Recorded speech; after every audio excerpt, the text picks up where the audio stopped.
안녕하세요. 네, 반갑습니다. 이번 시간은 2022년도 지방직 9급 토목직 공무원이죠. 토목설계서를 지금부터 시작하도록 하겠습니다. 응용역학 때도 말씀을 드렸지만 시험 보느라 고생 많으셨습니다. 전체적인 총평은 응용역학에 첨부되어 있으니까 그거 먼저 한번 보시고 나서 토목설계 들으시면 좋을 것 같아요. 또 현재 영상은 이제 해설로 영상 강의를 좀 찍고 있는 거잖아요. 그래서 파일럿도 첨부 받으실 분들은 카카오톡 채널이나 아니면 다음 카페 이양민 토목치 검색하시면 나오거든요. 네, 거기서 다운받아서 보시면 좋을 것 같아요. 그래서 또 다른 자료들도 많이 포함되어 있으니까 23년도 뭐 다른 회차 준비하시는 분들은 꼭 가입하셔서 자료 활용하셨으면 좋겠습니다. 자, 전체적인 총평은 응용역학 때 말씀을 드렸지만 다시 한번 짧게 말씀을 드리면 사실 쉽게 나온 건 부정할 수가 없습니다. 왜냐면 전체 난이도를 10으로 봤을 때 최고 난이도를 10, 그죠? 그 다음에 최저 난이도를 1로 봤을 때 얘는 거의 1이나 2에 근접해요. 참고로 21년도 지방직 9급 토목설계 문제가 그 당시에도 엄청 제가 쉽게 나왔다고 말씀을 드렸거든요. 그때도 한 2, 3? 근데 얘는 사실 뭐 바닥을 모를 정도로 아마 난이도를 낮춘 것 같아요. 그리고 문제를 보면 전반적으로 출제자가 어떻게든 인원을 채우겠다는 생각이 역력하게 보여요. 노력을 많이 하신 거예요, 사실은. 좀 나쁘게 말씀을 드리면 성의가 없는 거고, 좋게 말씀을 드리면 충분히 저희랑 공감대를 가졌던 거죠, 볼 때. 그래서 20문제 나와 있는데 난이도를 보시면 이게 전체적인 1장부터 13장입니다. 일반적인 뭐 전체적인 챕터고요. 1장 서론이 뭐 건조수측, 크리퍼 어떤 이런 개념적인 부분들이라든가 아니면 뭐 배합 강도 이런 것들이 포함된 부분이 서론이고요. 설계 방법, 말 그대로 뭐 각각의 설계 방법과 그 중에 강도 설계법에 대한 일반적인 어떤 기준에 나와 있는 것들을 함축시켜 놓은 부분이 설계 방법입니다. 보혜 힘 설계, 실제로 뭐 강도 설계가 시작되는 부분이죠. 보혜 힘 설계, 전단과 비틀림, 정착과 이음, 사용성 및 내구성, 기동, 슬래브, 확대 기초, 옹벽, 라멘이나 뭐 아치, 암거 이런 것들을 포함하고 있고요. 12장은 프리세스 콘크리트고요. 13장은 강구조와 교량입니다. 이렇게 보시면 색깔이 좀 다르게 표기되어 있죠. 보시면 A형, B형, C형은 아니고요. A형은 이제 가장 쉬운 문제입니다. 그러니까 출제자도 문제를 막 만드는 게 아니라 출제표가 있어요. 그래서 챕터도 나누고요. 장도 구별을 하고요. 그 다음에 난이도 구별을 짓습니다. 이때 A형 문제는 기본적으로 맞추라고 주는 문제가 보통 A형 문제거든요. B형은 이제 좀 까다로운 문제가 일부 포함되어 있습니다. 그러니까 예를 들어서 풀 수 있는 계산 문제라고 할지라도 계산이 좀 복잡하다든가 아니면 설명 문제인데 자주 안 나오는 부분이 일부 포함되어 있는 거예요. 아니면 이번에도 이제 그런 느낌이 있는데 약간 이제 개념적인 것들을 묻는 문제들 이러한 문제들을 포함시켜서 B형으로 분류를 합니다. 마지막에 C형이죠. C형은 이제 이게 건설 기준 코드를 갖고 다루다 보니까 우리가 한 번도 보지 못한 게 등장할 수가 있어요. 아니면 평소에 계산 문제 내가 한번 접근해 봤는데 야 이건 도저히 못 풀겠다. 이런 것들 전부 다 C형으로 분류가 됩니다. 작년에 제가 난이도 2, 3으로 봤다고 말씀을 드렸잖아요. 그때가 출제 비율이 A형 12개.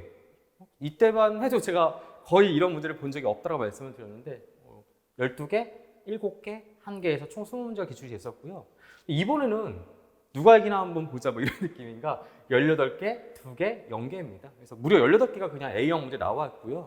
그렇다고 할지라도 모든 분들이 시험을 다 잘 보진 않았을 거예요. 왜냐면 어떤 분이 취약했냐를 제가 오늘 말씀드려보도록 할게요. 보시면 이제 2장, 3장 묶어서 보통 많이 생각하는데 5문제죠. 작년에 6문제 나와 있잖아요. 그죠? 흔히 또 많이 생각하는 부분이 프로세스 강구조 교량입니다. 그러니까 보통 이게 약간은 개념을 포함하고 있어서 탄탄하게 그냥 앞에서부터 공부를 했다라고 하면 사실 되게 쉽게 느껴지는 문제가 맞거든요. 하지만 이게 시간 없다라고 해서 어떤 특정 파트만 찝어서 공부를 하시면 여지없이 점수가 안 나올 수밖에 없는 거죠. 특히 보통 뭐 버려요? 이 뒤에 거 자꾸 버리려고 해요. 어떤 걸 버리냐면 예를 들어서 슬래브 버려요. 근데 아시겠지만 슬래브 좀 이따 풀어드릴 텐데 굉장히 쉬운 게 나왔거든요. 확대기치도 마찬가지. 옹벽 엄청 쉬운 거 나왔습니다. 20문제 중에 제일 쉬운 거 꼽으라면 저는 옹벽이에요. 스타트가 좋았죠. 1번 문제인데 이게 쉽게 나왔고 프레스 콘크리트가 작년에 A형 문제가 2문제, B형 문제가 1문제, C형 문제 0문제였거든요. 그래서 뭐 프레스 콘크리트 너무 많다. 포기한다. 그냥 3개 날아가 버린 거죠. 그 다음에 강구조 교량 작년에 A형이 없었고요. B형 하나, C형 하나였거든요. 근데 이번에 전부 다 셋 다 A형 문제죠. 걷어주는 문제가 등장을 했다는 얘기예요. 그러니까 애초에 아예 접근을 하지 않았다라고 하면 멘탈이 나가버리는 거죠. 왜냐면 기본적으로 맞춰야 될 문제 다 틀려버리는 거잖아요. 그 다음에 1, 2, 3, 4, 5번을 보시면 1번 옹벽이죠. 공부 안 하시면 틀렸을 거 아니에요. 그죠? 그 다음에 2번 슬래브죠. 분위기 좋지 않죠. 3번 어딨나? 전남과 비틀림. 그죠? 이것도 아마 틀렸을 것 같아요. 제가 볼 때는. 4번, 5번 다 뒤에 있잖아. 이 첫 장 넘기자마자. 그러니까 이게 좀 약하신 분들. 그러니까 뭐라고 하나? 어떤 이 변화에 그렇죠? 대응이 좀 원활하지 않으신 분들, 그렇죠? 이렇게 하시는 분들은 아마 점수가 잘 안 나왔을 거라 봅니다. 그 외에 뭐 탄탄하게 공부하시는 분들은 쉽게 뭐 문제 출제가 됐기 때문에 높은 점수를 취득할 수 있었다고 생각을 합니다. 내년을 말씀을 드리면 저 조심스러워요. 왜냐면 수업 듣는 사람이 한두 명이 아니잖아요. 그래서 보통 엄청 이제 같이 수업을 듣고 시험을 보게 되는데 문제가 이렇게 나오면 문제가 되는 게 있어요. 왜냐면 작년에도 마찬가지거든요. 작년에 엄청 쉽게 나왔잖아요. 사실 저도 반신반의합니다. 왜냐면 엄청 쉽게 나왔어. 올해도 더 쉽게 나왔죠. 물론 역학은 좀 비슷하게 나왔다 생각을 하고 있고. 그럼 내년은 어떻게 될까요? 물론 어쩔 수 없는 상황이다라고 하면 뭐 시간이 한 달 남았어요. 그럼 뭐 쉽다고 생각하고 문제를 준비할 수밖에 없는 거죠. 근데 그게 아니라 예를 들어서 충분히 여유가 있다라고 하면 여기서 말하는 충분한 여유는 뭐 6개월에서 1년 사이 뭐 그렇다라고 하면 탄탄하게 준비를 해서 시험을 보는 게 맞죠. 제가 건축직을 자꾸 빗대서 말씀을 드리는데 건축직의 채용 응시론이 뭐 채용난도 중요하지만 채용도 좀 줄었고요. 응시론이 한 7, 800년 좀 줄었어요, 걔네들이. 걔네 당장 문제 나온 거 좀 봐주세요. 문제 어떻게 나왔나. 이따가 아직은 이제 뭐 결과 발표 나기 전이지만 이 영상 끝나고 언젠가 학교 발표 날 거 아니에요. 아마 처참하게 점수 나올 거예요. 그러니까 제가 뭐라고 말씀을 드렸냐면 추세가 공통 과목을 무난하게 될 가능성이 커요. 이건 제가 몇 년 전부터 주장해서 말씀을 드렸던 부분이고요. 각 직렬의 색깔은 제가 전공으로 이제 나타낼 수밖에 없다고 말씀을 드렸잖아요. 그래서 뭐 채용 인원과 응시 인원을 보고 나서 그렇죠? 인혁처에서 이제 출제자를 이제 쪼는 거죠. 어떻게 내달라, 어떻게 달라, 제발 좀 어떻게 해달라. 왜냐면 통우직 같은 경우는 이미 몇 년간 어떤 그런 경험을 봤을 때 많이 미달이 있었죠. 그런 걸 봤을 때 문제가 뭐 쉽게 나왔고 또 그렇다고 해도 문제 내시는 분이 똑같이 문제 내는 게 아니잖아요. 뚫을 게 있으면 또 문제 이상하게 나와요, 사실은. 그래서 시험은 준비하되 뭐 충분한 시간을 확보됐다라고 하면 충분히 여러분이 내공을 갖고 준비하실 필요가 있습니다. 물론 만약에 난 너무 어렵다라고 하면 차라리 어떻게 하셔야 되냐면 특정 파트에 집중하는 게 아니라 마치 기사 취득하는 것처럼 넓고 얇게 준비하는 게 맞아요. 넓고 얇게. 그래야지만 기본 점수는 40점 이상이 보통 한 60점까지 기본 점수거든요. 넓고 얇게. 그렇게 준비하시면 적어도 기본 점수 나옵니다. 그리고 뭐 하나 또 착각하는 게 있어요. 시험이 엄청 쉽게 나오면 분명히 말하지만 합격하기 쉬운 시험이 아니에요. 여러분들 간당간당 들어와서 초급자분들 전공자분들 마찬가지예요. 어떻게 붙으려고 하는 거예요? 간당간당하게 꽈락 피해서 합격하거나 아주 낮은 점수로. 근데 문제가 이렇게 쉽게 나와버리면 당장 나중에 이제 커트라인 발표라고 한번 봐보세요. 그러면 이변이 전체는 아니어도 몇 개의 직렬과 몇 개의 지역을 기반으로 등장할 수밖에 없는 거죠. 여러분의 시험 어떤 그 결과를 여러분의 어떤 이 시험 합격 불합격 여부를 운에 맡길 생각은 하지도 마세요, 여러분들. 알겠죠? 제가 항상 말하지만 사람들은 쉬운 선택을 합니다. 정보화 시대잖아요. 엄청 얘기가 많아요. 그러면 제가 이제 하는 일이 이거고, 이제 뭐 엄청 사실 이제 사람을 많이 만나는 일을 하고 있잖아요. 제가 느끼는 건데 듣고 싶은 것만 듣고 믿고 싶은 것만 믿습니다. 절대 아니에요. 예를 들어서 A, B, C, D 4개의 안이 있었다 가정을 합시다. 통계적으로 봤을 때 A 안이 가장 뛰어나고요. D 안이 가장 떨어졌다고 생각을 해볼게요. 그런데 누군가가 그 길을 답습한다고 하면 절대로 사람들은 A라는 길을 선택하지 않아요. 왜냐하면 쉬운 걸 선택하고 싶으니까. 그러니까 누가 그걸 살살살살 똥꼬를 이렇게 건드려주면 잽싸게 그거를 덥석 물어버리는 거예요. 그리고 그 악순환이 고리가 계속 되풀이가 됩니다. 이게 지난 제가 13년, 14년, 거의 15년 전에 항상 똑같은 스토리예요. 항상 거의 비슷합니다. 그래서 현재 이 촬영 날짜는 22년도 이제 시험 끝났으니까 돌아오는 월요일이거든요. 그러니까 아직 시험 때까지 좀 날짜가 남아있죠. 그래서 충분히 연습하시고 그 안에서 운도 따르는 거예요. 쉽게 나오면 땡큐. 너 그런 식으로 따지면 영양제는 왜 먹고 보험은 뭐하러 들어요. 그렇죠? 그런 거죠. 그렇습니다. 끝입니다. 네, 그렇게 해서 20문제. 얘기할 게 잘 없어요. 그래서 변화를 보면 이렇습니다. 그렇죠? 이게 다 주는 문제예요. 그렇죠? 그러니까 얇고 넓게 봤다라면 다 맞출 수 있는 문제였는데 그 부분이 좀 아쉽죠. 그 다음에 시간 되면 이 개념 탄탄하게 들으세요. 개념을 들어야지만 이 이론 안에서 어떤 이런 개념적인 부분에서 변화에 여러분이 충분히 능동적으로 대처할 수가 있어요. 그게 아니잖아요. 그러면 상당히 그게 만만치가 않아요, 여러분. 요행을 바라면 요행대로 갑니다. 물론 아까도 얘기했죠. 누군가는 그 운이 따릅니다. 하지만 제가 뭐라고 했어요? 자기가 보고 싶은 건 보고 믿고 싶은 건 믿는다고 말씀을 드렸죠. 대다수는 처참해, 여러분들. 알겠죠? 그렇습니다. 그래서 A형이 이렇게 됐고요. 그렇죠? 그래서 여기 5개 빠진 거, 1개 빠진 게 전부 다 여기 붙었다고 생각하시면 될 것 같습니다. 그렇습니다. 그래서 이번 시험 같은 경우는 제가 뭐라고 말씀을 드렸냐면 한 번 더 말씀을 드릴게요. 이제 역학 때도 말씀을 드렸지만 전공자다라고 하면 전공 잘 봤다고 우쭐될 게 아니에요. 이거 전공은 당연히 잘 봐야 돼요. 그리고 재수가 없으면 전공 잘 본 것만으로는 합격을 못 할 수도 있어요. 그러니까 공통 과목을 어느 정도 좀 준비가 돼 있는 전공자분들, 반대로 비전공자분들이죠. 비전공자분들은 뭐예요? 이제 물론 이제 항상 그렇지는 않지만 공통 과목이 그래도 일반적으로 더 바탕이 되어 있는 경우에서 그렇죠? 전공을 탄탄하게 준비하셔서 아까도 말씀드린 기본 점수 넘는 분들 이런 분들이 훨씬 유리한 시험이었다고 저는 생각을 합니다. 23년도, 24년도 가까운 23년도 말씀을 드려보면 분명히 말하지만 채용 인원 봐야지 알지만 채용 인원에 어떤 변화가 있다고 하면 문제 난이도는 급변하게 될 거예요. 이 점 잊지 않으시고 여러분이 어떤 탄력적으로 대응할 수 있도록 구비하시면 될 것 같아요. 물론 뭐 시험 뭐 얼마 안 남았다. 이건 방법이 없는 여러분 선택당한 거 아니에요. 그건 선택당한 거지 여러분들. 아시겠죠?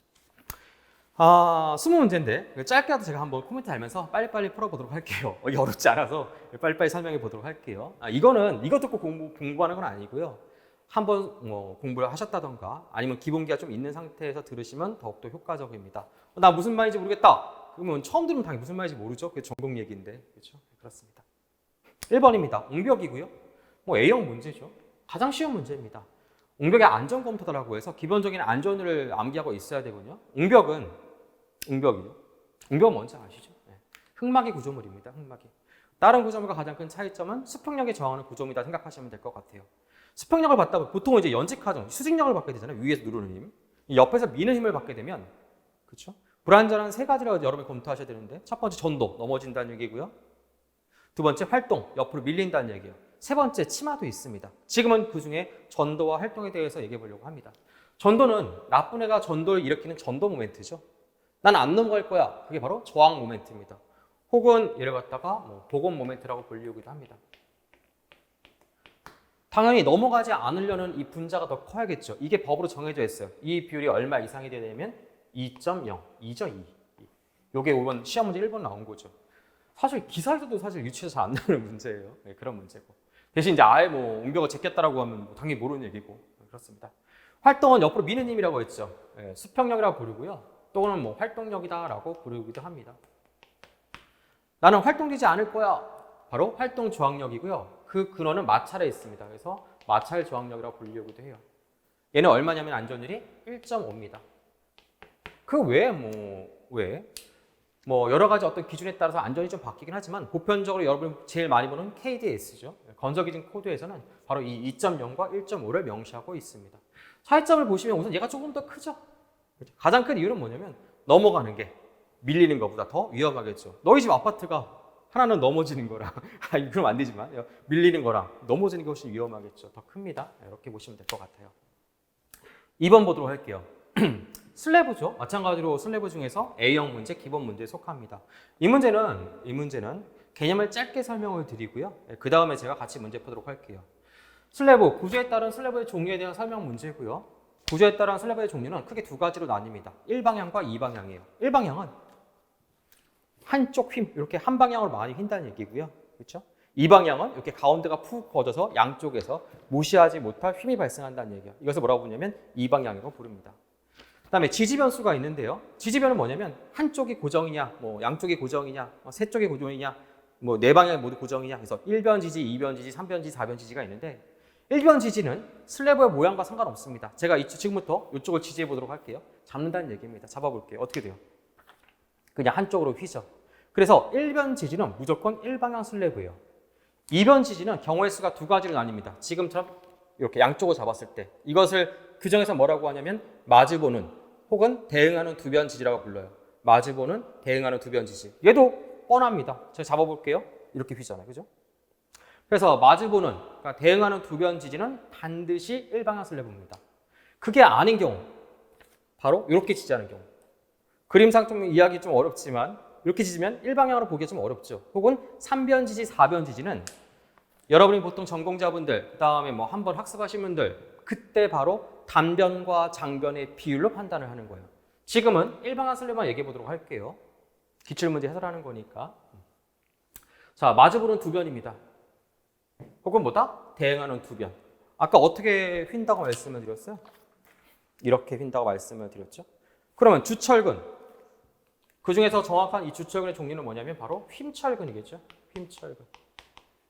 휘는데 저항하는 휭철근. 어느 방향을 배근해야겠어요? 제가 노란색으로 미리 표기해놨는데 바로 이 방향입니다.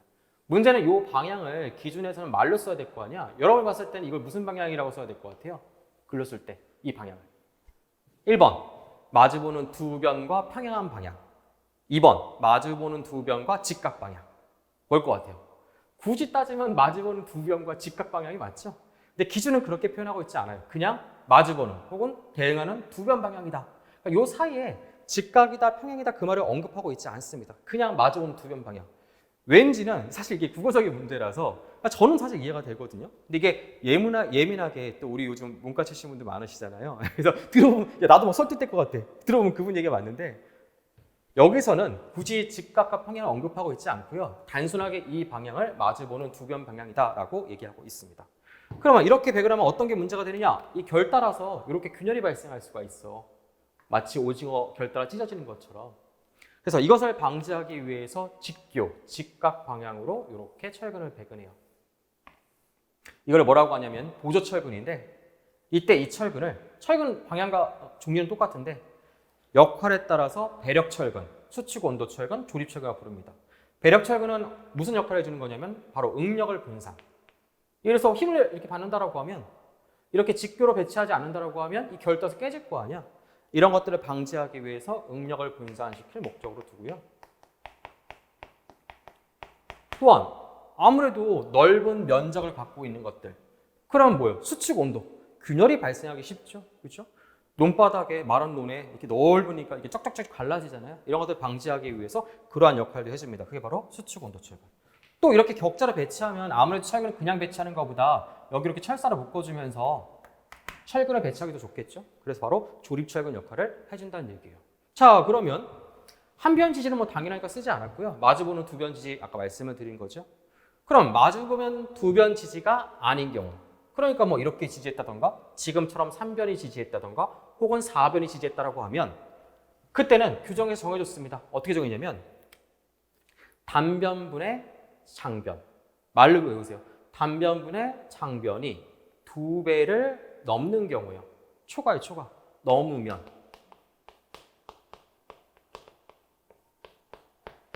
이게 바로 뭐다?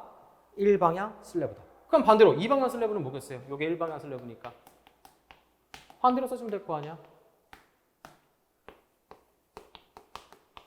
너 대답하고 있는 거 맞죠? S분의 L이 이렇게. 네. 그렇죠. 자, 제가 이걸 장변, 롱, 이걸 단변, 숏 가정을 했습니다. 그럼 주철근은 어떻게 배근을 하느냐? 항상 숏 다리가 힘들어요. 짧은 것과 긴 것이 있다고 하면 긴 거, 롱 다리는 휘청하고 짧은 게 대다수 힘을 분담한다는 얘기야. 그래서 짧은 방향, 짧은 변이 대다수 힘을 분담하게 됩니다. 그러니까 주철근은 어떻게 배치하느냐? 아까 이 노란색 주철근은 어떻게 배치하느냐? 요 방향, 요 방향, 이렇게. 그럼 이걸 규정에서 말로 써야 될 거 아니야? 이걸 뭐라고 부를까요? 이 방향을 바로 단변 방향이다라고 부릅니다. 그럼 또 이렇게 배치하면 어떤 일이 발생한다? 이렇게 결 따라서 깨질 수가 있다.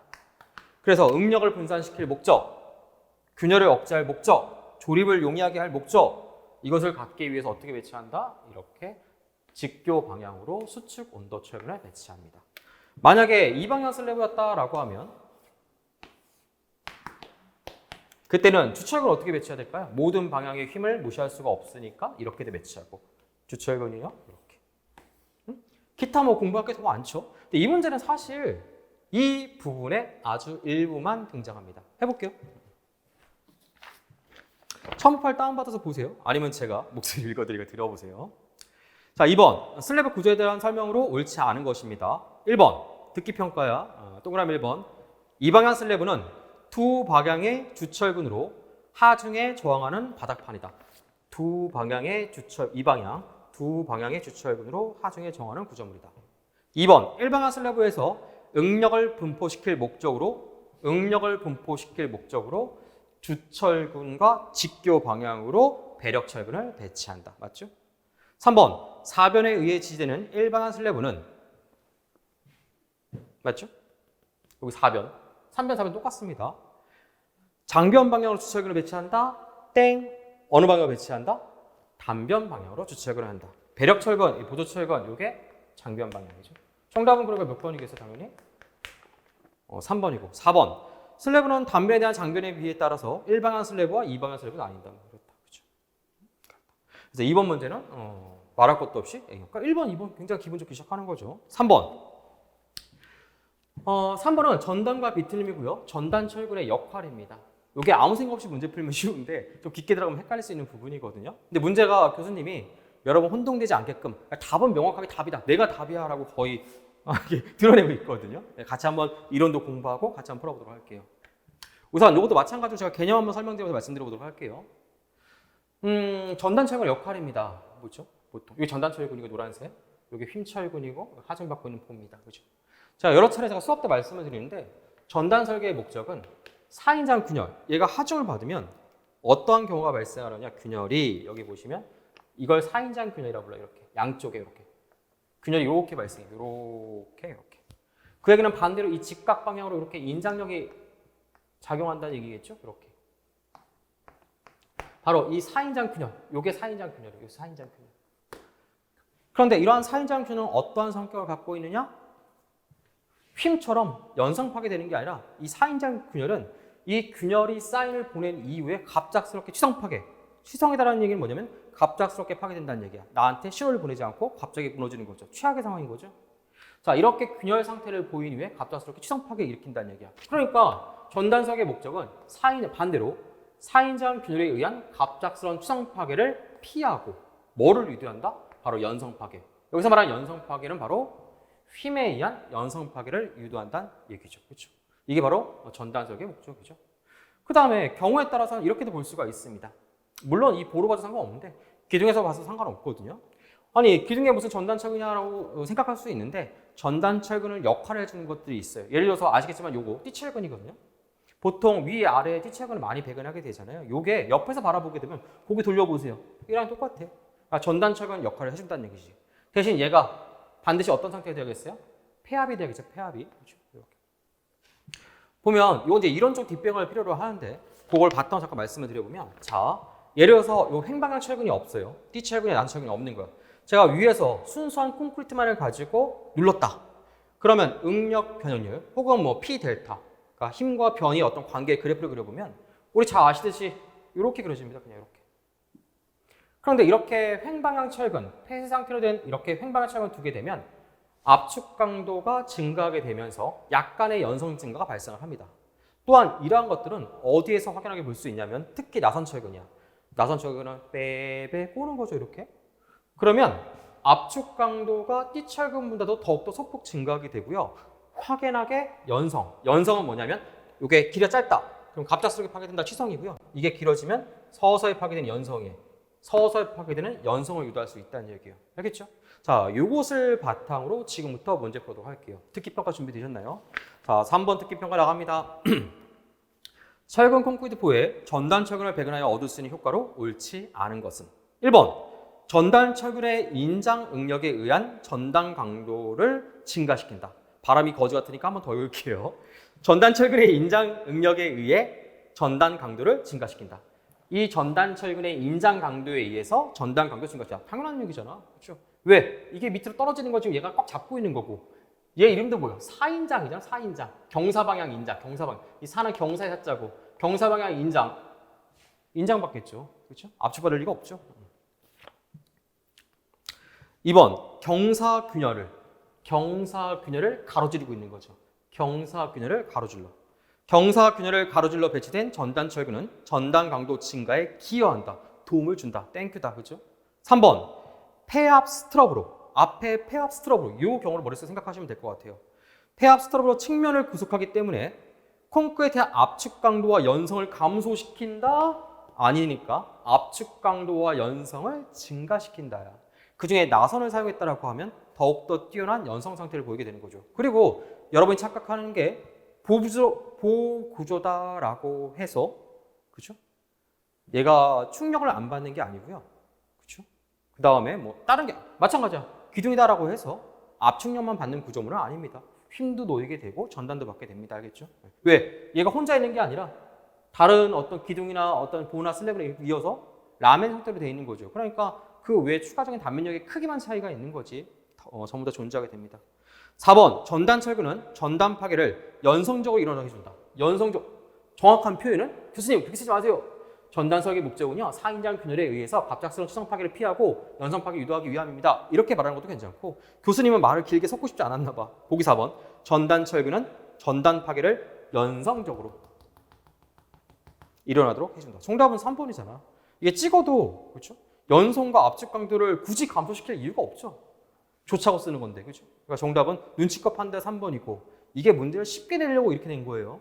악의적으로 문제를 냈으면 똑같은 내용을 가지고도 변화무쌍하게 문제를 낼 수 있고 또 얘기하지만 착각하지 마세요. 더 이상 문제는 쉽게 낼 수도 없어요, 여러분들. 알겠죠? 네, 그렇습니다.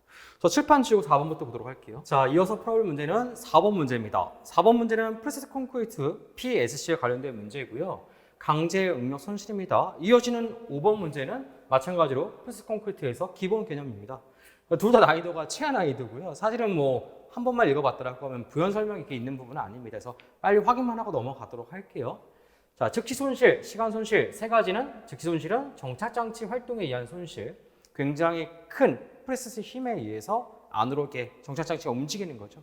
쇠기식이다라고 하면 쇠기의 변형, 지압식이다라고 하면 굉장히 큰 힘으로 눌러주다 보니까 그 지압판, 버티고 있는 그 와셔 같은 역할을 해주는 그 지압판이 눌리게 됩니다. 그러니까 눌리면서 그때 손실이 발생한다는 얘기죠. 그다음에 PS 강제와 쉬스 사이 마찰 손실은 우리 잘 아시는 것처럼 포스텐션 방식에서만 존재하게 되는 거죠. 그다음에 콘크리트 탄성 수축 얘에 의한 손실도 있는 거고 시간 손실은 도입부 손실이라고도 불리고요. 콘크리트 크리프, 건조 수축, 릴렉세이션입니다. 듣기 평가 시작해 보도록 할게요. 자, 부재의 도입 후에 발생하는 시간적 손실의 원인에 해당하는 거. 1번 콘크리트 크리프 여기 있잖아. 정답. 2번 정착장치 활동, 콘크리트 탄성 수축, 마찰 다 이 시간 손실이 즉시 손실이죠. 정답은 자연스럽게 1번입니다.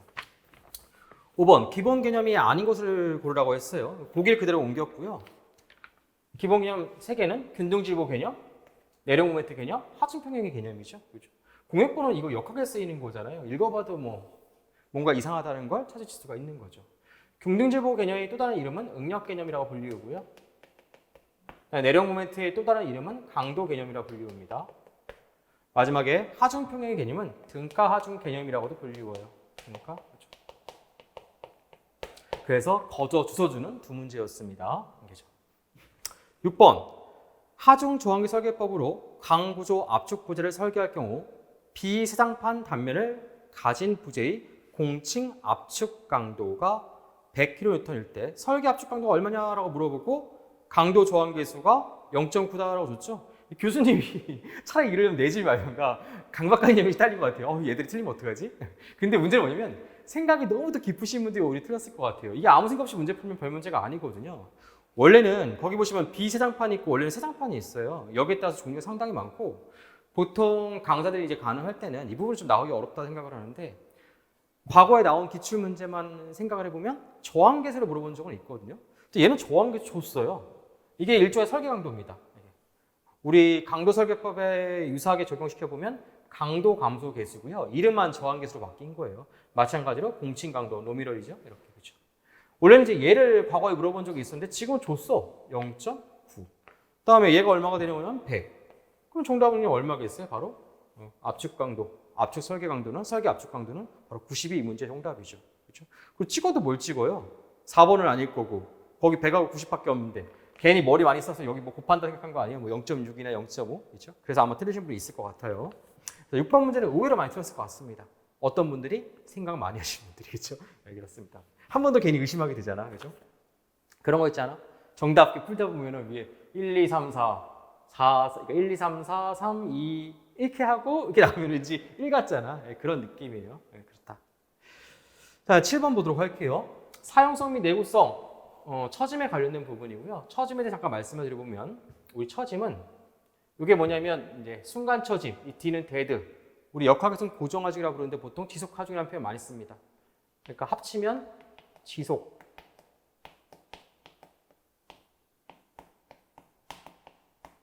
순간 처짐, 뭐 즉시 처짐, 탄성 처짐이라고 부르는데 순간 처짐이라고 쓸게요.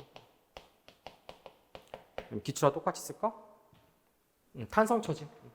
같은 얘기입니다.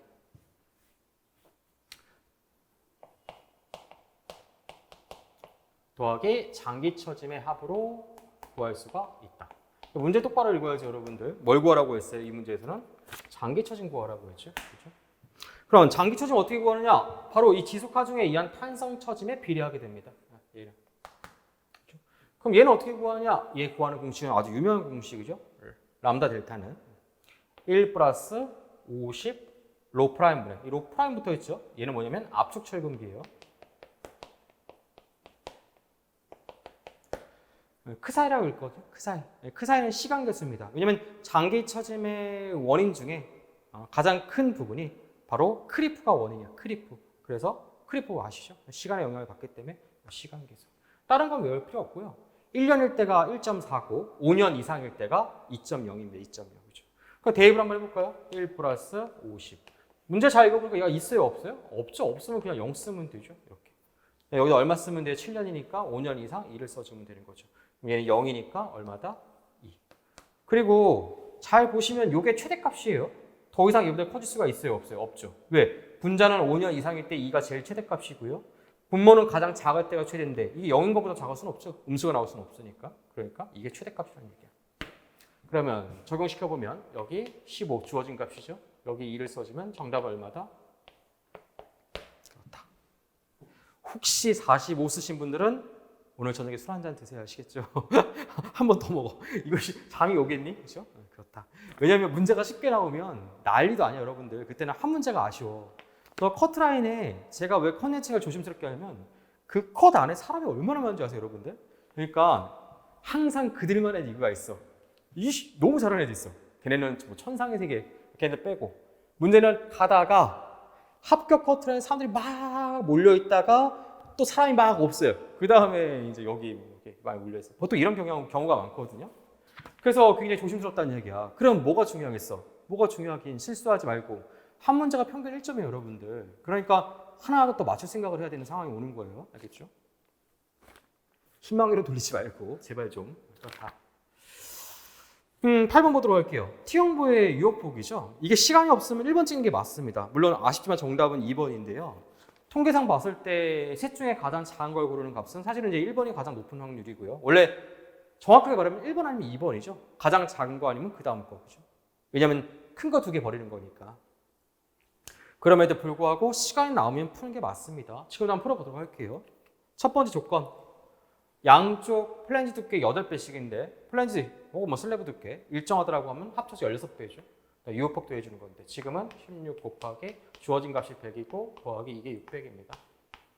그럼 얼마냐면 2200이 첫 번째 후보. 두 번째는 뭐냐면 슬래브의 뭡니까? 슬래브의 중심간 거리죠. 중심간 거리. 지금 그냥 다짜고짜 줬죠. 중심간 거리를 얼마나 줬냐면 못 찾겠어. 어디 갔어? 2m. 그렇죠? 죄송해요. 2m. 그 다음에 얘는 지간 경관의 4분의 1이죠. 12m니까 바꿔주면 12,000 나누기 4를 해주면 얼마가 되는 거예요? 이거는 3,000. 그래서 2,000, 2,200, 3,000 중에 가장 작은 값이죠. 정답은 몇 번이냐면 2번입니다. 9번 보도록 할게요. 단철근 직사각형부에서 저보강보의 중립치 위치에 대한 설명을 옳은 것입니다. 파트는 보의 힘설계고요. 철근의 보강 상태에 따른 파괴 유형입니다. 문제를 풀기 위한 어떤 기본 지식을 짧게 설명드리고 바로 보도록 할게요. 지금 제가 그린 이 하얀색 그림은요. 변형률도인데 균형보의 변형률도를 그리려고 합니다. 균형보. 정의의 정의. 이 변형률도인데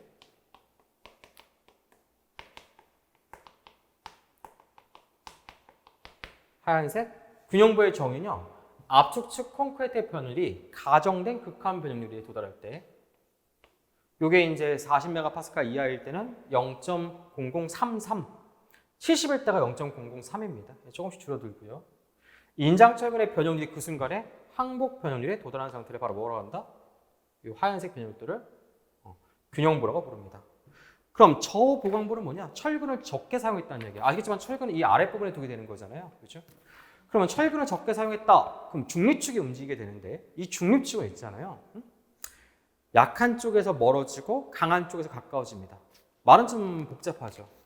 철근을 저보강 적게 사용했다라고 하면 이렇게 생각하세요. 그냥 저보강 물론 이제 말도 안 되는 헛소리인데 저보강 철근 적게 사용됐다. 마치 물에 무게가 가벼워진다. 저보강 가볍게 쓴다라고 하면 어떻게 됐어요? 아무래도 이 부력에 의해서 떠오르겠죠. 어떤 그런 생각으로 접근하시면 될 것 같아요. 저보강보다 이 기준은 이제 균형보겠죠. 위로 올라간다는 얘기야. 이게 바로 저보강보. 아까 균형보는 하얀색. 그러면 공칭 강도 상태에서 공칭 강도 상태는 여전히 압축 강도, 압축 콘크리트 변연율은 가정된 극한 변연 상태. 얘가 올라갔다라고 하면 변연은 또 어떻게 그려지겠어요? 당연히 이렇게 그려지겠죠. 그 다음부터 문제가 시작되는 겁니다. 모든 문제가. 마찬가지로 과보강보. 이거 무거워 가라앉겠죠? 그림을 그리면 짠! 이렇게 그려지는 거예요. 알겠죠? 자, 이 내용을 가지고 문제 풀어보도록 할게요. 9번 듣기평가입니다. 설명 중 옳은 것이에요. 균형보의 중립축 위치보다 균형보는 얘라고 아까 말씀을 드렸죠? 저보강보는 압축 연단 쪽에 위치한다. 이게 압축이고 이쪽이 인장이죠. 이런 거는 안 써도 되겠죠? 압축, 인장. 압축 쪽에 이동한다. 맞네요. 1번. 2번.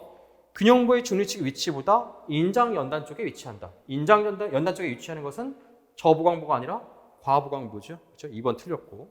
3번. 균형보의 중립축 위치와 일치한다. 이거는 개소리죠. 그렇고. 4번. 과보강보의 중립축 위치보다 인장 연단 위에 위치한다. 얘보다 이게 더 내려가 있다? 말도 안 되죠. 정답은 자연스럽게 1번입니다.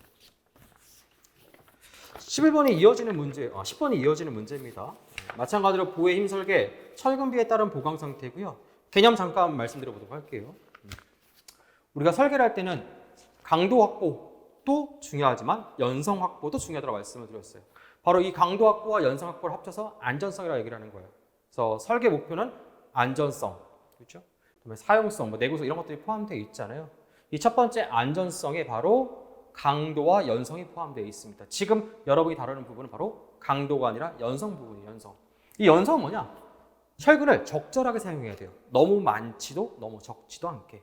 너무 많지도 너무 적지도. 보통 그 출발점은 균형철근비, 이 개념적인 철근비입니다. 균형철근비는. 균형철근비는 바로 이 상태, 균형보 상태의 철근비를 균형철근비라고 부릅니다. 압축식 콘크리트 변연율이 가정된 극한 변연율에 도달했을 때 인장층 철근의 변연율이 항복 변연 상태에 도달했다. 됐죠? 자, 내가 설계한 철근인 B가 BD분의 AS가 철근비의 철근량은 ASB겠죠. 그렇죠? 균형 철근비와 같다. 이것을 뭐라고 부르냐면 바로 균형보다라고 불러요. 그럼 이때 파괴를 뭐라고 하냐? 동시 압축식 콘크리트와 인장식 철근이 동시에 파괴되는 뭐다? 균형 파괴다라고 부릅니다. 그러면 철근량이 얘보다 더 많았다라고 하면 어떤 보라고 부를까? 철근량이 많았다라고 하니까 얘는 과보강보. 그럼 과보강보는 어떤 파괴되는 상태인데 이게 뭐냐면 결론부터 써볼게요. 압축 치성 파괴입니다. 봐봐. 파괴된다는 것은 제가 보의 단면을 뗐어요. 보의 단면을 뗀 거야. 파괴되는 건 결국 접히는 거야. 둘 중에 하나겠죠. 접힌다. 위에서 접히거나 아래에서 벌어지거나.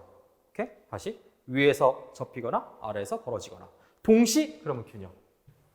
자, 위에서 먼저 접힌다. 위쪽엔 뭐가 있어요? 콘크리트. 근데 아시겠지만 이 콘크리트는 갑작스럽게 파괴되는 성향을 갖고 있습니다. 그래서 압축성 파괴예요. 우리가 피하고 싶은 거고. 이왕이면 밑에서 먼저 벌어지는 게 좋겠죠. 왜? 우리 밑에는 믿을 친구 있잖아. 누구? 철근이 있어. 바로 인장 연성 파괴죠. 자, 지금은 과보강보 철근량이 너무 많아. 헷갈려? 밑에 철판 깔았어. 미쳤어. 돈이 남아도는 거 하면 밑에 철판 깐 거예요. 그럼 어떻게 했어? 볼 것도 없이 그냥 위에서 눌리면서 접혀버리겠죠. 바로 뭐다? 압축 치성 파괴. 이것을 조금 더 고급스럽게 표현을 하면, 자, 이게 균형 상태라고 가정을 한번 해볼게요. 됐죠? 제가 과보강보는 어떻게 그린다고 해서 과보강보는 위로 올라간다고 해서 밑에 내려간다고 해서 과보강보는 밑으로 내려. 아까 했잖아. 전에 한 것도 아니야. 아까 했어. 이렇게. 아까는 제가 위쪽에서 기준을 세웠지만 그렇죠? 이건 공칭 강도 상태를 전제했으니까 얘가 먼저 파괴했다는 얘기야. 그게 아닌 서서히 파괴되는 형태를 생각해 본다라고 하면 얘를 먼저 생각해 봐야 돼요. 자, 그럼 얘가 기준 상태에서 보라는 얘기야. 이번에는 아까 얘가 기준이었지만 이건 움직이지 말라는 얘기야. 아까 위에가 움직이지 않았죠? 자, 이 상태에서 한번 그림을 그려볼까? 연결해볼까? 오, 자리가 부족해. 압축측이 먼저 가정된 극한 변위에 도달하는 거죠. 뭐 하기 전에? 인장철근이 항복하기 전에. 위에 접힌다는 얘기야. 얘가 벌어져서 항복하기 전에 위에서 접힌다는 얘기야. 알겠죠? 이게 바로 뭐다? 과보강도. 그러면 또 이렇게 생각하는 사람이 철근을 적게 사용하면 좋구나. 어떤 똘이 철사를 집어넣은 거야. 그럼 어떻게 해?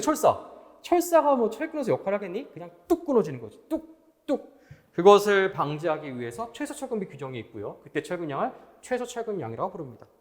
만약에 얘보다 작았다라고 하면 이걸 뭐라고 부르겠어요? 저보강보가 아니라 너 너무했다. 아주 저보강보라 부르고. 됐죠?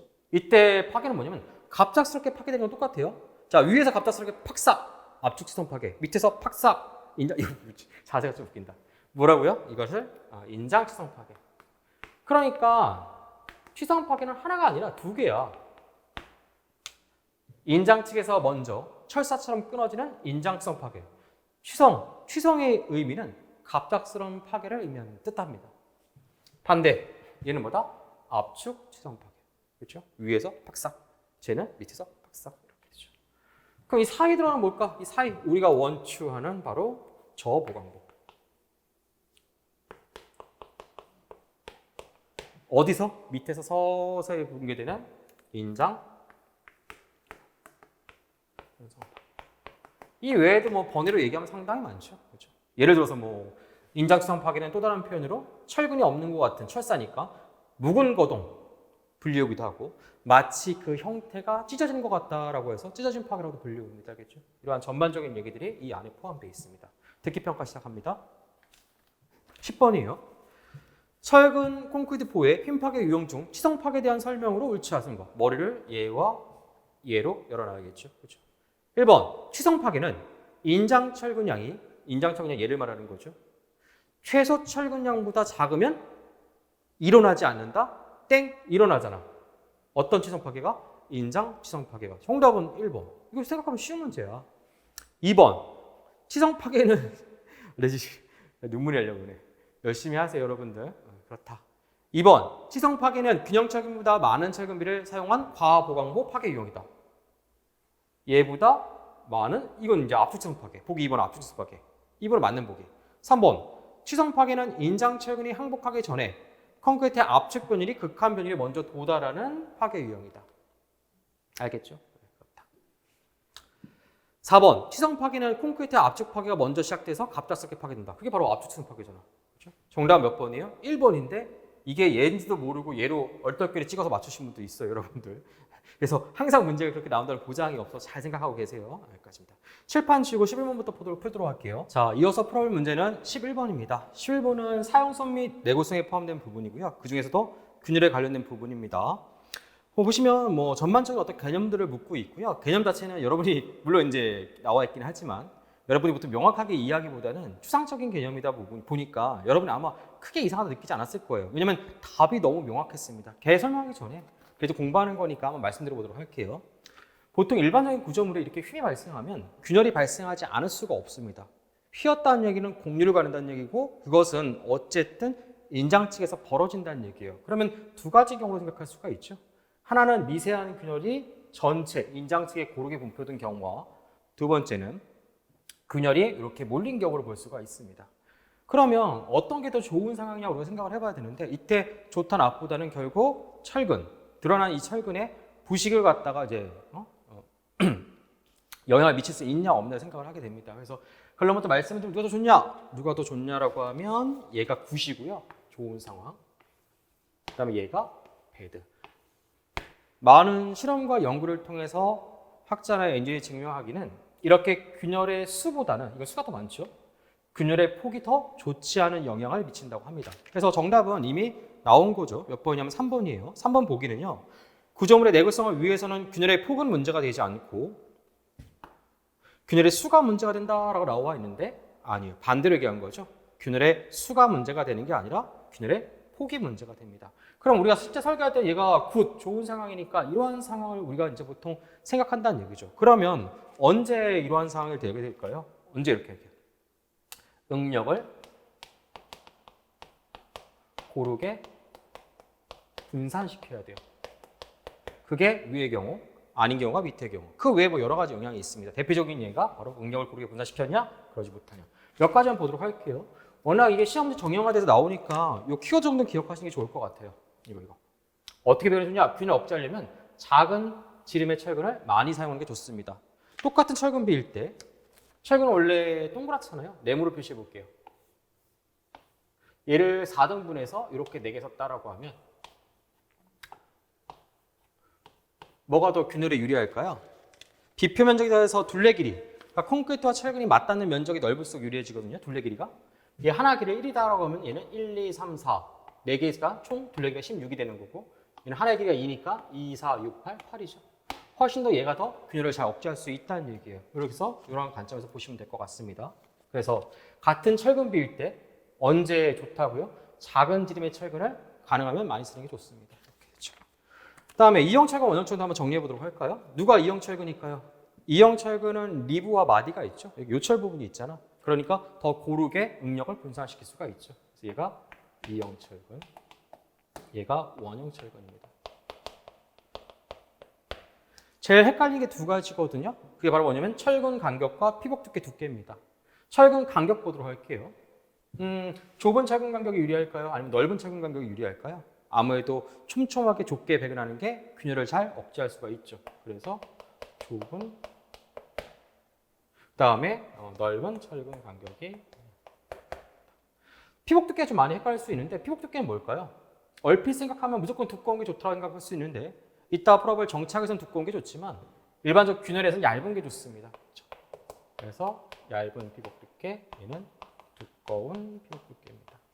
가령 예를 들어 보면 똑같은 철근, 여기 이제 인장치 연단이고요.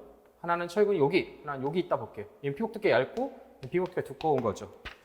같은 각으로 이게 균열이 시작된다고 하면 이 끝에 우리가 폭이 중요하다고 말씀을 드렸는데 얘는 폭이 이렇게 좁은 반면 얘는 폭이 이렇게 넓어질 수밖에 없는 거죠. 이 각이 같을 때. 그렇죠?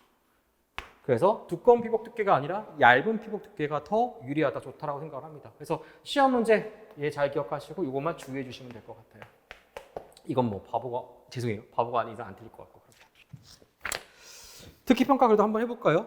한 번 더 읽어볼게요. 콘크리트 구조물에 발생하는 균열에 대한 설명으로 옳지 않은 것입니다. 1번, 균열의 발생 요인으로서는 사용 재료에 의한 요인, 시공상에서 발생하는 문제에 의한 요인, 설계상의 문제에 의한 요인, 사용 환경에 의한 요인 등이 있다. 이거 말고 더 있다. 이런 것들은 절대 정답이 될 수 없죠. 예를 들어서 내 기분에 따라 달라진다. 모르죠.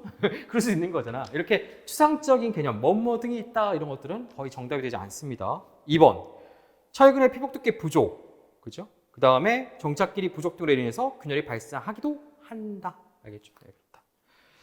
그 다음에 3번, 구조물의 내구성을 위해서는 균열의 폭은 문제가 되지 않고 균열의 수가 문제가 된다. 아까 반대로 썼다 말씀을 드렸죠. 구조적인 균열에는 휨균열, 전단균열, 전인장균열 이거 말고 몇 가지가 더 있습니다. 이런 것들이 있다. 보면 오답인 것들은 다 등이 있다, 등이 있다, 등이 있다 이렇게 나와 있네요. 그죠? 이런 것도 눈여겨보시면 좋을 것 같습니다. 12번 보도록 할게요. 12번은 기둥이고요. 그 중에서도 탄성상태 응력. 그러니까 우리가 보통 설계한다고 하면 강도설계법은 탄성상태가 아니라 소성상태잖아요. 얘는 거의 응용력과 문제라고 생각하시면 될 것 같아요. 혹시 이 식을 안 외웠다라고 하면 뭐 유도도 할 수 있거든요. 응용력과 이론 시간 제가 유도를 해주는데 현재는 이제 취지에 맞지 않아서 제가 여러분 당연히 시험장에 알고 있어야 될 식을 먼저 써보도록 할게요. 탄성상태 콘크리트 응력과 그 다음에 탄성상태 철근의 응력. 다시 한번 강조하지만 탄성상태입니다. 어떻게 탄성상태를 쓸 수 있는지, 어떻게 탄성상태인지 알 수 있냐? 탄성계수가 들어가면 전부 다 탄성상태예요, 여러분들. 식부터 써볼게요. 콘크리트 응력은 환산 단면이라고 합니다. 원래 응력은 면적당 힘이잖아요. 힘은 위에 분자에 있는데 면적은 AC 더하기 NAS예요. 아시겠지만 얘는 콘크리트 단면적이고 얘는 철근의 단면적인데 쉽게 생각해도 더해줄 수가 없죠. 그때 이 철근 앞에 탄성 계수 B를 곱해주는 거예요. 탄성 계수 B를 곱한다는 얘기는 콘크리트 단면적으로 환원시킨다는 얘기입니다. 그래서 탄성 계수 B의 정의는 콘크리트 탄성 계수분의 철근의 탄성 계수고 가장 기초적인 얘기죠. 정리해보면 탄성 상태 콘크리트 응력은 AC 더하기 NAS분의 P고요. 밑에 있는 이 분모를 뭐라고 부르냐면 보통 환산 단면이다라고 부릅니다. 그러면 철근의 응력은 뭐냐? 밑에 가볼게요. 똑같은데 AC 더하기 NAS분의 P를 쓰면 아까 얘랑 똑같잖아요. 같은 위치에서 N배 더 큽니다. N배. 이렇게. 그래서 제가 뭐라고 말씀을 드렸냐면 요게 아까 FC랑 똑같다고 말씀을 드렸잖아요. 정리해보면 항상 N배 더 크다라고 외우고 있으면 맞출 수 있는 문제가 후두둑 막 떨어집니다. 알겠죠? 네, 그렇다. 지금은 정답을 딱 찾으려고 봤는데 더 덜렁대고 4번 쓰신 분들은 오늘 술 한잔 하세요, 여러분들. 문제를 똑바로 안 읽은 거죠? 내가 A씨라고 했지 언제 A 크로스라고 썼어요? A 크로스. 교수님이 얄팍하게 잔머리를 쓴 거예요. 교수님 죄송합니다. 어떻게 쓴 거야? 얘는. 콘크리트 단면적은 전체 단면적, 크로스는 전체죠. 철근의 단면적을 빼주면 되겠죠. 나머지를 그대로 써주면 N. 그러면 이 가로는 뭐 지우면 되는 거니까. 그렇죠? AS가 공통 분자잖아요. 얘를 밖으로 빼주면 A 크로스 N-1. 정답 몇 번이냐면 3번인데 덜렁대고 문제 풀고 이걸 의심을 안 하는 거죠. 그러니까 4번이 이상하다 느꼈겠지만 어쨌든 내가 그동안 봐왔던 패턴과 일치하니까 아마 4번 찍으신 분이 많을 것 같아요. 그렇죠? 조심하시고 다음에는. 이분은 좀 특이해요. 이런 거 되게 유치한데 교수님 입장에서는 자기 나름대로 쉬운 들 얻게 된 거예요. 그렇다. 13번 보도록 할게요. 개수인 모멘트 구하는 거죠. 주어진 하중이 개수하중인 것을 눈여겨봐 주시고요. 그렇죠? 저는 식만 쓰도록 할게요. 문제 조건을 다시 한번 그림으로 환원시켜보면 단순보 전체 지간에 등분포 하중이 제하되어 있고요. 크기는 30. 중앙 부분에 집중 하중이 제하되어 있습니다. 그러면 구하는 공식은 응용효과 기본식이잖아요. 그죠? 4분의 PL. 이때 개수 하중이니까 하중 개수 곱할 필요는 없습니다. 그렇죠? 마찬가지로 8분의 WL의 제곱이고요. 단순 계산이니까 제가 하진 않을게요. 직접 한번 풀어보시고 정답은 255입니다. 그렇죠? 14번 보도록 할게요. 보의 휨설계입니다. 문제에서는 인장철근의 변형률을 물어봤는데 너무 문제가 쉬워서 기본적으로 여러분들 시험 앞두고 알아야 될 기본식에 대해서 다시 한번 정리해 보도록 할게요. 얘는 9구단입니다, 여러분들. 여러분은 9구단 7, 8에 56 모르지 않잖아요. 7, 8에 56보다 얘가 시험에 더 많이 나와요, 여러분들 실제로. 보도록 할게요. 자, 주어진 인자는 크게 네 가지입니다. 콘크리트 변형률, 철근의 변형률, 그 다음에 뭐냐? 중립축, 유효기 BT입니다. 보통 이 네 개의 관계를 가지고 하나를 가지고 나머지 세 개를 빨리빨리 쓸 줄 알아야 돼요. 그렇죠? 시험에서 자주 나옵니다.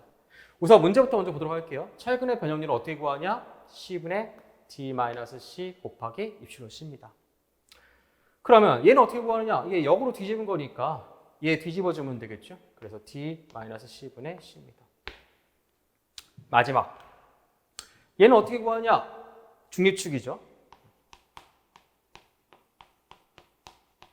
정확하게는 이제 D분의 C입니다. D분의 C.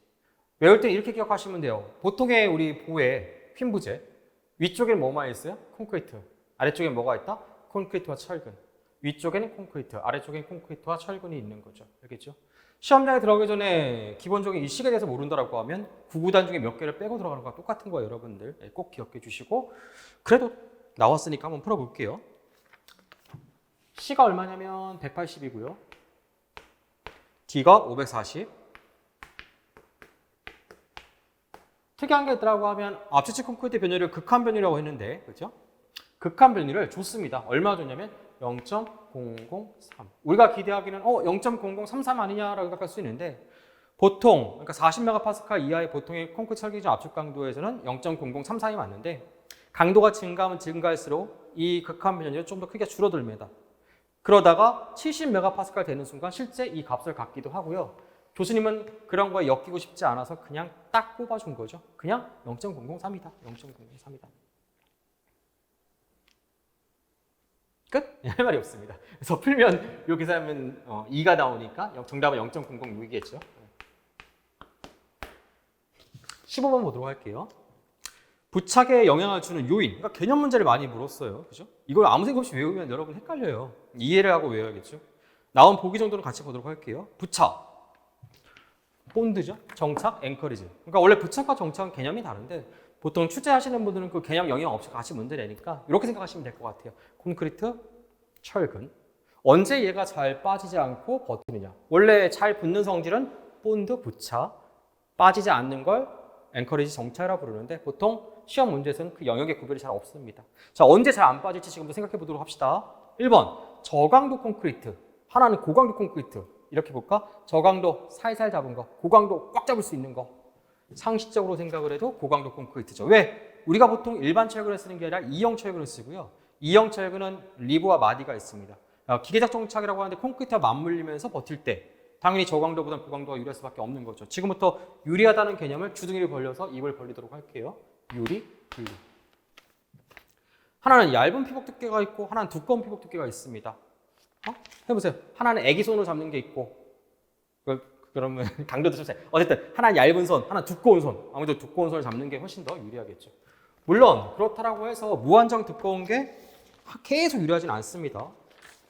정확한 기출문제에 근거해서 제가 여러분들 그 첨부 파일에 들어있는 없는 분들 그냥 제가 듣기 평가를 불러드릴게요. 읽어볼게요. 철근의 피복 두께는 충분히 확보되어야 부착 강도가 제대로 발휘될 수 있으며 무한정 커지지는 않죠. 일정 영역 이상은 영향을 미치지 않습니다. 피복 두께가 부족하면 콘크리트의 활렬로 부착 파괴가 이룰 수 있다. 그러니까 얇으면 활렬 파괴 일어나면서 빠져버리지만 두꺼운 건 뭐한다? 어느 정도 철근의 피복 두께가 충분히 확보돼. 충분히 확보되라는 어떤 추상적인 개념을 쓰고 있는 거죠. 계속 두껍다고 해서 계속 커지는 건 아니에요. 그래서 오해하지 않으셨으면 좋겠습니다. 그래서 보기 2번은 잘 번듣죠. 피복 두께 두꺼우면 부착 강도가 작아진다? 아니죠. 얇은 피복 두께가 작아진다. 이렇게 보는 게 맞겠죠. 3번, 블리드 영향으로 수평 철근이 수직철근보다 부착 강도가 작다. 이것을 설명하기 위해서 하나의 수직철근과 두 개의 수평 철근 상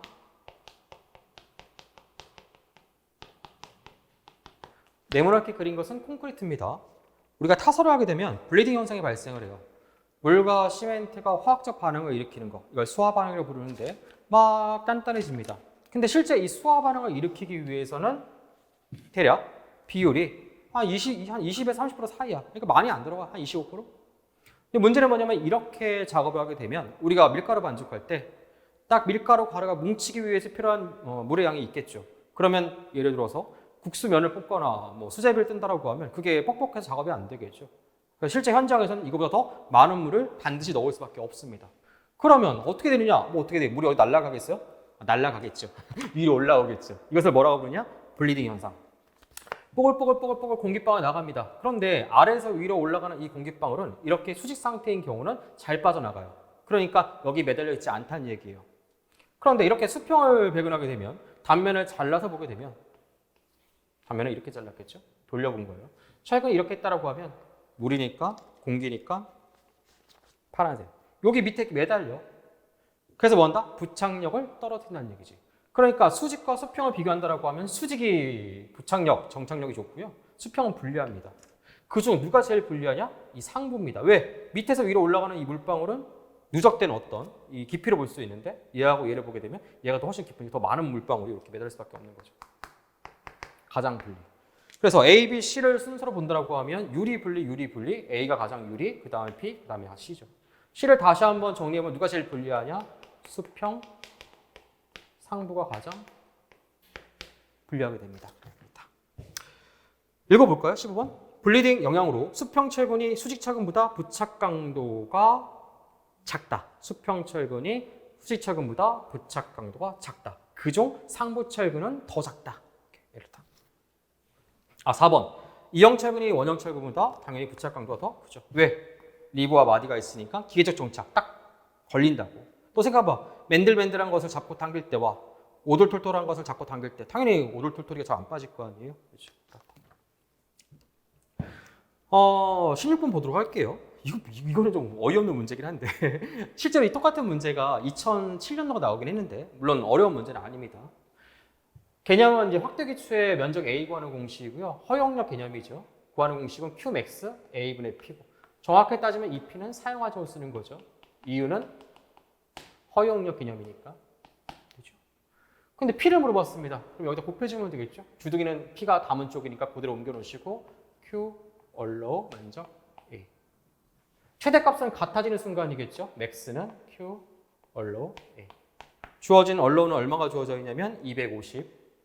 주어진 단면적은 한 변의 길이가 3m인 정사각형이니까 3 곱하기 3, 3의 제곱이죠. 이렇게. 3, 3은 9에다 250 곱하면 정답은 2250입니다. 제가 잘못 썼습니다.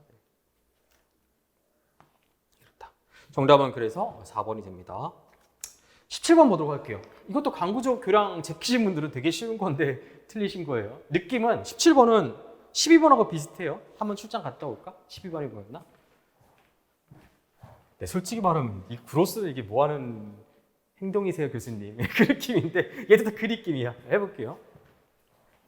아니, 교수님이 강박관념이 시달리셨나? 얘를 또 줬어. 이렇게 경로가 결정 지어질 때 노란색, 그렇죠? 순단면적이 뭐냐? 그렇죠? 순단면적. 순단면적 어떻게 구하느냐? 유효 순단면적에다가 두께 t를 곱해주면 됩니다. 그럼 유효 순단면적 어떻게 구하느냐? 이미 경로가 주어져 있잖아. 구멍을 몇 개 지나가요? 구멍이 하나, 두 개 지나가는 거죠. BN2는 전체 폭 B 그로스에서 구멍을 몇 개 지나간다고요? 두 개. ED. 원래 처음 ED 홀이죠. 구멍 두 개 지나고. 대신 지금처럼 이렇게 경사 길이가 하나 있을 때마다 제가 뭘 더해주라고 했어요? 4 게이지분의 게이지는 높이, 피치는 요 수평폭. 4 게이지분의 피치의 제곱이 공식입니다. 4 게이지분의 피치. S로 길어졌으니까 S의 보다 제곱 이렇게. 아까 순폭은 여기다 뭐 곱해주면 된다고요? 두께? 순단면적 뭐 곱해주면 된다? 두께 T만 곱해주면 되는 거죠. 근데 여기다가 두께 T를 곱하면 여기다가 두께 T 곱하면 이거 전체 면적이잖아. 아까 12번하고 비슷하죠. 그러니까 그냥 A 크로스 마이너스 2T에다가 두께 T 곱해주고. 맞죠? 마찬가지로 4 게이지분의 피치의 제곱에다가 두께 뭐 곱한다? T. 정답 몇 번이에요? 그러니까 2번. 야, 딱 보자마자 그리고 이거 경사 길이 들어갈 때마다 제가 이런 식 들어간다고 했으니까 1번하고 4번은 찍으면 안 되죠, 여러분들. 2번 아니면 3번인데 3번은 식이 좀 이상하잖아요. 그러니까 그렇게 4게이지분의 피치의 제곱, 4게이지분의 피치의 제곱, 4게이지 외워질지어다, 4게이지분의 피치의 제곱 그렇게 얘기를 하는데 그죠? 안타까워서 그래. 화내는 거 아니야. 그렇다는 얘기야. 그거 제발 포기하지 마시고. 알겠죠? 네, 그렇다. 이어서 저는 두 문제 남아있죠? 두 문제 빨리 마무리 지어보도록 할게요. 자, 이어서 18번 풀어보도록 할게요. 세 문제입니다. 기초죠? 이게 유일한 B형 문제. 12번도 제가 B형으로 분류했는데 제가 그거는 고민하다가 그냥 B형으로 뺀 거고요. 그나마 이제 풀만한 문제가 얘입니다. 특이한 게 있다라고 하면 허용 지지력이 있죠. 최대 지반 반력 구하는 게 익숙할 텐데 한 단계를 더 거치는 거 외에는 뭐 똑같습니다. 최대 지반 반력 구한다. 오른쪽 편심이니까 제가 밑에 응력도 그려놨거든요. 얘를 구하는 거죠. 얘가 허용력으로 넘어가면 된다, 안 된다? 안 된다. Qmax 구하는 것은 최대 지반 반력 구하는 것은 우리 응용역학 공식입니다. 뭐냐면 A분의 P. 다만 이제 Q니까 얘를 중앙으로 옮기면 해석은 항상 도심점에서 해석하는 거예요. 여기 가운데 중심선. Q 모멘트가 나중 위치에 처음 위치 보면 시계 방향 QE 요게 모멘트죠.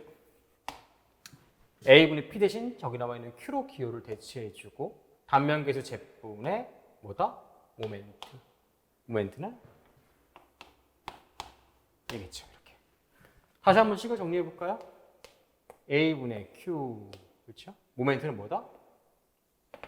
QE 딱 써주시고 단면계 Z는 뭐가 될까요? Z는 우리 공식이 6분의 pH의 제곱이죠. 다만 이렇게 기초에서는 여러분의 방향을 잘 확인해 주셔야 돼요.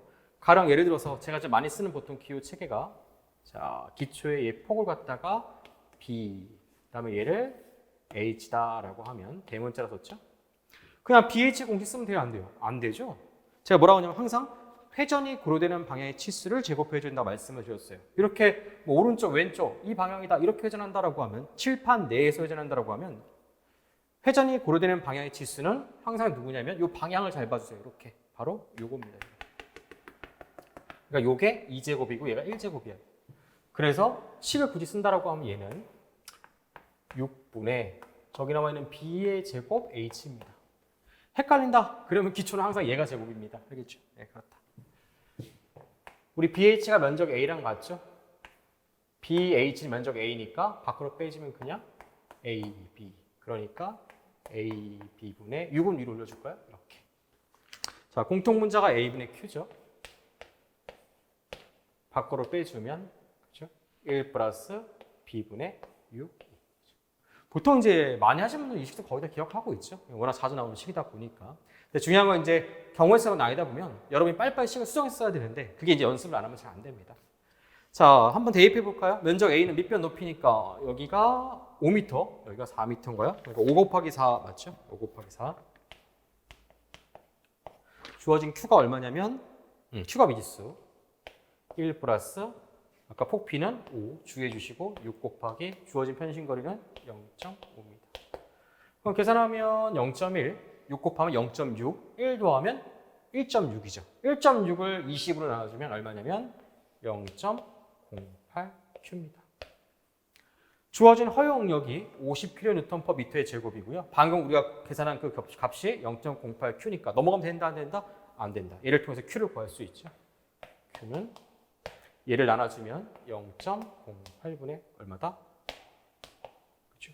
그러면 정답은 얼마냐면 625입니다. 8은 2의 세제곱이죠. 2의 세제곱. 그러니까 5의 세제곱을 곱해줘야지. 5이 10이잖아. 2 곱하기 5가 한 번 있을 때마다 10으로 유수자리만 계산한다고 하면 그렇죠? 그래서 곱하면 125 곱하면 625입니다. 아니면 천천히 나눠보세요. 나누는 게 뭐 오래 걸리지 않으니까. 네, 그렇다. 천천히 푸세요, 여러분들. 여러분이 만약 요즘 이제 트렌드가 좀 쉽게 나와서 이번에 시간이 부족한 경우는 잘 없었을 것 같고 시간이 뭐 어려운 시험에서 시간이 부족하더라고 하면 그건 전부 다 어디까지나 우왕좌왕하고 동선 정리를 잘 못해서 그런 겁니다, 여러분들. 너무 걱정하지 마시고 계산 더딘 분도 천천히 풀어보세요. 그렇다. 19번. 강제의 장점으로 옳지 않은 것입니다. 강제의 장단점인데 강제는 뚜렷한 단점이 있어요. 이것만 기억하시면 됩니다. 나머지는 다 좋아요. 첫 번째, 내화성. 내화성은 뭡니까? 불, 열에 취약합니다. 이 강제는요, 이 스틸 재료는 열을 받으면 강도는 떨어지고 연성은 증가합니다. 연성은 곧 전성, 펴지는 성질과 더 유사한데 우리 대장장이들 보시면 우리 칼 만들 때 어떻게 해요? 불에 달궈서 두들기죠. 강도를 떨어뜨려서 연성, 전성 이게 피는 거예요. 이렇게 됐죠. 그래서 취약하다. 만약에 화재가 발생했다라고 하면 고강도 강제일수록 더욱더 그런 뚜렷한 성격을 보이는데 보통 고강도 강제는 프리세트 콘크리트 구조물이라든가 아니면 강구조입니다. 그래서 화재가 발생하면 우리가 생각하는 것과 다르게 일반적인 철근 콘크리트 구조물은 비교적 안전한 반면 프리세트 콘크리트라든가 강구조는 매우 취약합니다. 그래서 외화성이 뭐한다? 떨어진다라고 볼 수 있어요. 떨어진다. 좋지 않다. 내식성은 뭘까요? 부식에 저항하는 성질입니다. 부식에 저항하는 성질. 이 강제는 뛰어나는 어떤 효과에 비해 아시겠지만 이 부식이 염려가 됩니다. 그렇죠? 콘크리트가 부식되는 게 아니라 우리 강제는 만든 그 순간부터 기름칠하고 조이고 해야 돼요. 자동차 생각하시면 되잖아요. 마찬가지로 내식성, 부식에 저항하는 이 성질 또한 떨어집니다. 이 내자는 저항하다 내자를 쓰고 있는 거죠. 다음에 가늘고 긴 부재료 사용 시 자굴의 영향이 큽니다. 잘 휘어서 부러진다는 얘기야. 또한 그냥 강도가 아니라 피로 강도. 피로 강도는 뭐냐면 지근지근 사람 괴롭히는 거예요. 뒤에서. 이렇게 비교적 크지 않은 하중임에도 불구하고 반복적으로 가했을 때 그때 강도가 뭐한다? 떨어진다. 저하된다. 어떤 이러한 단점을 가지고 있습니다. 또한 여기 나와 있지 않지만 차마 우리 입으로 말하기 좀 어려운 거. 또 어떤 단점을 갖고 있냐? 뭐가 비싸죠? 요즘 자재값 올라서 난리도 아니잖아요, 여러분들. 응? 주식하세요? 건설주가 곤두박질 치고 있죠. 나 한번 물어야겠다. 하여튼 그렇습니다. 네, 그렇다. 마지막 20번. 정답은 1번이에요. 내화성이 좋다라고 했으니까 이런 말도 같지 않은 이런 보기를 만들었어요. 2번. 탄임형 좋다, 강도 크다. 크죠? 고강도 재료이다. 좋다. 공사기간 빠르다. 빠르겠죠? 왜냐면 공장에서 만들어서 오면 훨씬 더 빠르죠. 네, 그렇다. 20번. 그림도 안 그렇습니다. 기본 개념이고요. 오늘 아까 설명 문제도 있었지만 등가 상항력, 하중평형 개념입니다. 이렇게 긴장각 곡선 배치했다라고 하면 구하는 공식이 길이의 제곱분에 얼마에 들어갈 숫자가 8P2, 8PS. 중앙에서 편심거리죠. 숫자만 대입하면 되잖아요. 길이 10m 주어져 있고요. P는 2000, 편심거리는 0.2, 여기 8만 곱하면 되니까. 정답은 그렇습니다. 듣느라 고생 많으셨고요. 어떠셨어요? 또 간곡하게 말씀을 드리지만, 그쵸? 23년도 준비할 때 차근차근 잘 준비하세요. 응용력도 마찬가지고 공동 과목도 마찬가지입니다. 항상 좋은 결과로 여러분이 꼭 합격하시기를 간절히 기원하도록 할게요. 오늘은 여기까지 하도록 하겠습니다. 수고하셨습니다. 감사합니다.